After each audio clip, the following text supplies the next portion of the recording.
में भेद हुआ है, इस कारण से फल का भी भेद हो गया।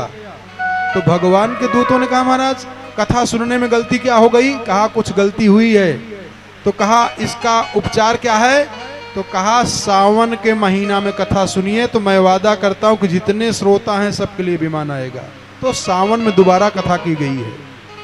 तो सावन में कथा सुनने का महात्म्य ज्यादा होता है और सब सुन नहीं पाते क्योंकि बरसात का मौसम होता है। बड़ी जिसकी खास व्यवस्था हो वही बरसात में सावन में कथा हो पाती है। नहीं इतनी बरसात अगर ये ऊपर बढ़िया बनाया ना गया होता तो बताइए क्या हाल होती। इसलिए देखो एक बात और बता दे रहा हूं।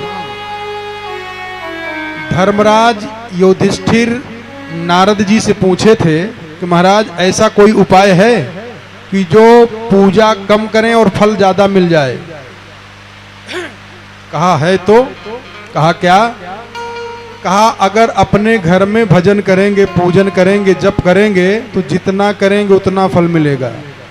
और किसी नदी के किनारे चले गए, तीर्थ क्षेत्र में चले गए तो 10 गुना भजन पूजन का फल बढ़ जाता है।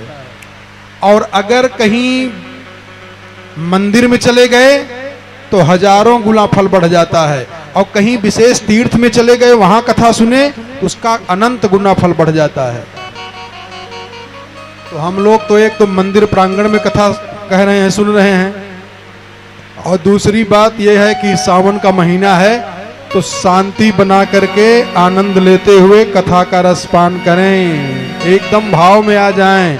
जो कर रहे हैं देखो एक काम और ध्यान रखना है, अपने कर्म को सही कर लीजिए, सारा काम अपने आप ठीक हो जाएगा।